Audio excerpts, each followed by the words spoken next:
அன்பானவர்களே, அன்பு வணக்கங்கள். நீங்கள் பிரச்சனைகளிலிருந்து விடுபட முடியாமல் தவித்து வருகிறீர்களா? உங்கள பல பேர், ஏன் எல்லோருமே பிரச்சனைகளோடு தான் வாழ்ந்து வருகிறோம். பிரச்சனைகள் இல்லாமல் நீங்க வாடுறீங்களா? கிடையவே கிடையாது. வாழ்க்கையே பிரச்சனைகளோடு செல்வதுதான் வாழ்க்கை. அந்த பிரச்சனைகள் எப்படி உங்களுக்கு வருது? கொஞ்ச நாள் சிந்தித்து பார்த்திருக்கிறீங்களா? ஒண்ணு, நீங்களாகவே ஏற்படுத்திக் கொள்ளுகின்ற பிரச்சனைகள். 2, குடும்ப உறுப்பினர்கள் மூலமாக வரக்கூடிய பிரச்சனைகள். 3, தொழிலிலும் வேலையிலும் இருப்பவர்களால் வருகின்ற பிரச்சனைகள். 4, நண்பர்களால் உறவினர்களால் வரக்கூடிய பிரச்சனைகள். 5, சமுதாயத்தால் வரக்கூடிய பிரச்சனைகள். இப்படி 5 விதமான பிரச்சனைகள் தினந்தோறும் உங்களுக்கு வந்து சேர்ந்து கொண்டே இருக்கிறது இல்லையா? இதுல 5ல ஏதோ சில பிரச்சனைகளில் நீங்க இருக்கிறீங்க. உண்மைதானே? இல்லைன்னு சொல்ல முடியுமா உங்களால? சரி, முதல்ல உங்களால வரக்கூடிய பிரச்சனைகள் என்ன? நீங்க ஏதோ ஒரு காரியத்தை செய்ய ஆரம்பிக்கிறீங்க, ஒரு செயலை செய்ய துவங்குறீங்க. இந்த காரியம் நல்லபடியா நடக்குமா? இந்த செயல் நல்லபடியாக நிறைவேறுமா என்று ஒரு முறைக்கு பல முறை நீங்க யோசனை பண்ணி அதற்கப்பால நீங்க அந்த காரியத்தையோ செயலையோ செய்தா பிரச்சனைகள் இல்லாத நீங்க இருக்கலாம். ஆனா அது போல செய்திருக்கிறீங்களா? ஒரு காரியத்தையோ ஒரு செயலையோ செய்வதற்கு முன்னால் கொஞ்சாவது சிந்தித்து பார்த்து அதற்கப்பால் அந்த செயலையோ காரியத்தையோ நீங்க செய்திருக்கிறீங்களா? கிடையாது. எடுத்த கவுத்தன் எதோ செய்திடுறீங்க. அதனால வரக்கூடிய பிரச்சனைகள் உங்களை வந்து என்ன பண்ணுது? அழுத்துகிறது. அது சின்ன பிரச்சனையா இருக்கலாம், இல்ல பெரிய பிரச்சனையா இருக்கலாம். அப்ப பிரச்சனை வந்துடுச்சு, அது நீங்களா தேடிட்டீங்க, நீங்களா அதை வான்னு கூப்பிட்டுக்கினீங்க, நீங்களா அதை சேர்த்துக்கினீங்க. இப்ப இந்த பிரச்சனையை நீங்களாக தேடிக்கொண்ட, நீங்களாக சேர்த்து கொண்ட பிரச்சனைகளிலிருந்து விடுபடுவதற்கு உங்களுக்கு யாராவது உதவி செய்வார்கள் என்று எதிர்பார்த்தீர்களேயானால் உங்களை போல ஒரு முட்டாள் இந்த உலகத்தில் யாருமே கிடையாது. உங்க குடும்ப உறுப்பினர்களும் அதற்கு உதவி செய்ய மாட்டார்கள், இல்ல நண்பர்களோ உறவினர்களோ கூட உதவி செய்ய மாட்டார்கள். ஆனா நீங்க என்ன நினைச்சிட்டு, யார் உதவியாவது கிடைக்கும் என்று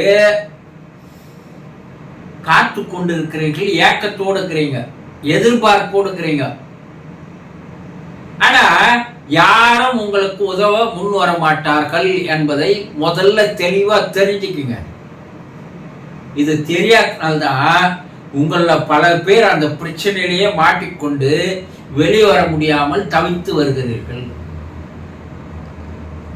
ஒண்ணு, பிரச்சனைய வந்துடுச்சு, அந்த பிரச்சனையிலிருந்து விடுபடுவதற்கு பதிலாக நீங்க என்ன பண்றீங்கன்னா, அந்த பிரச்சனையை மேலும் மேலும் நினைத்து நினைத்து நினைத்து பார்த்து கொண்டிருப்பதால் அந்த பிரச்சனை உங்களுக்கு பெரிய பூதாகாரமாக மாறிவிடுகிறது. அந்த பிரச்சனையிலிருந்து வெளிவருவதற்கு சிந்திப்பதற்கு பதிலாக அந்த பிரச்சனையே நினைத்து கொண்டிருப்பதால் சிந்தனை திறனானது உங்களுக்கு என்ன ஆகுதுன்னா முடக்கப்படுகிறது. சிந்திக்கிறதுக்கே உங்களுக்கு வாய்ப்பு கொடுக்கல, உங்க மூளை வேலை செய்யறதுக்கு நீங்க வாய்ப்பு கொடுக்கல, சந்தர்ப்பம் கொடுக்கல. நீங்க இந்த பிரச்சனைய ஐயோ இது போல ஆயிடுமா, அது போல ஆயிடுமா, இதுல இருந்து வெளியே வர முடியுமா, நமக்கு யாராவது உதவி செய்வாங்களா, இப்படி அதிலேயே நீங்கள் குழப்பி வருவதால் அது உங்களுக்கு கொஞ்சம் கொஞ்சமா என்ன ஆகுதுன்னா பெரிதாக மாறிக்கொண்டு வருவது போல ஒரு மாயை உங்களுக்கு ஏற்படுகிறது. எவ்வளவு பெரிய பிரச்சனைல நான் மாட்டின்கிறேன் தெரியுமா? இதனால எவ்வளவு கஷ்டத்தை துன்பத்தை நான் அனுபவிச்சு வரேன் தெரியுமா?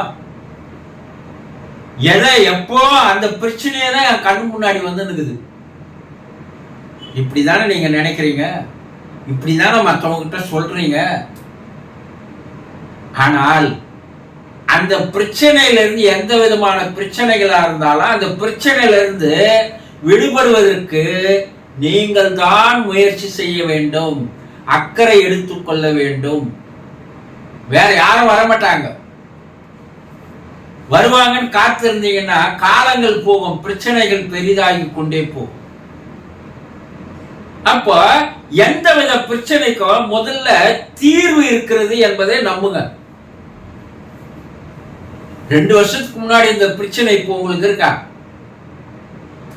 அது எப்படி கடந்து போச்சு? ஏதோ ஒரு வகையில அதை தீர்த்துட்டீங்கல்ல. அது எப்படி தீர்த்தீங்க, எப்படி அதுல இருந்து வெளியே வந்தீங்க உங்களுக்கு தெரியல இல்லையா? எப்படியோப்பா ஏதோ ஒரு வழி கிடைச்சது, அதனால நான் அந்த பிரச்சனைல இருந்து வெளியே வந்துட்டேன்னு சொல்றீங்களே தவிர அந்த வழி எப்படி வந்தது, உங்களுக்கு அந்த யோசனை எப்படி வந்தது? என்ன எல்லா விதமான பிரச்சனைகளுக்கும் உங்களுடைய ஆழ்மனம் உங்களை காப்பாற்றுவதற்கு தீர்வு தருவதற்கு தயாராக இருக்கிறது. அது எவ்வளவு பெரிய பிரச்சனையா இருக்கட்டும், யாரால வந்து பிரச்சனையா இருக்கட்டும், அதுல இருந்து உங்களை காப்பாற்றுவதற்கு யார் தயாரா இருக்கிறாங்கன்னா உங்களுடைய ஆழ்மனமே அதற்கு தயாராக இருக்கிறது. நீங்க என்ன பண்றீங்க? உங்க ஆழ்மனதிடம் போய் உங்களுடைய பிரச்சனைகளை சொல்வதில்லை, அதை தீர்த்து வைப்பதற்கு வழி கேட்பதில்லை. குற்றம் யார் மேல? தப்பு யார் மேல? உங்க மேல.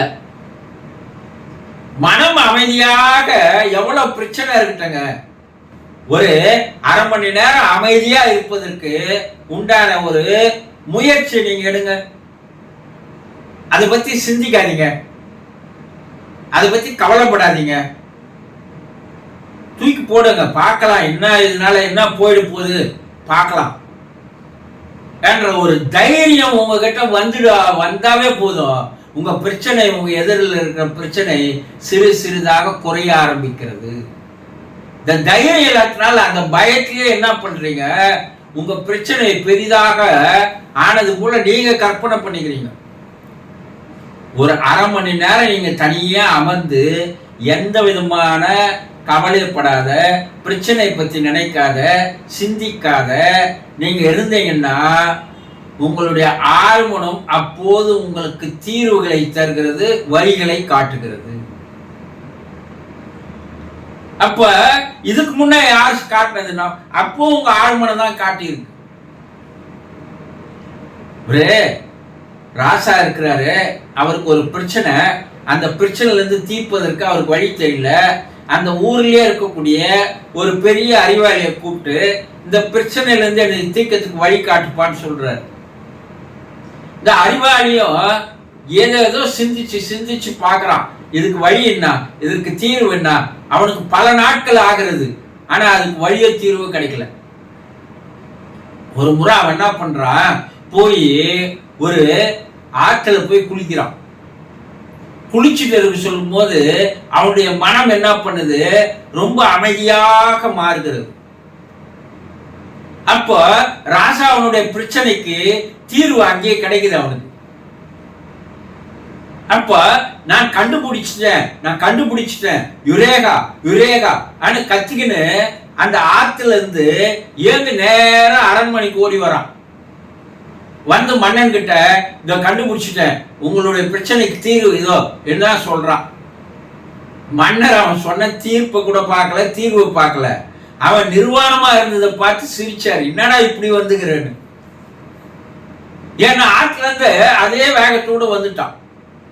அப்போ மனம் எப்போது அமைதியாக மாறுகிறதோ அப்போது எல்லா விதமான பிரச்சனைகளுக்கும் உங்களுக்கு தீர்வு உங்களுடைய ஆழ்மனமே தருவதற்கு, உங்களை காப்பாற்றுவதற்கு தயாராக இருக்கிறது என்பதை நீங்கள் தெளிவாக தெரிந்து கொண்டால் பிரச்சனைகளிலிருந்து விடுபட்டு நீங்க ஒரு நாளைக்கு வரும் பிரச்சனை, அதுல விடுபட்டு விடுறீங்க. உடனடியாக அதுக்கு சிறிய பிரச்சனையா இருக்கும்போது அது முளையிலேயே கிள்ளி எரிந்து விட்டால் அது விருட்சமாக மரமாக வளர விடாமல் தடுத்து விடலாம்.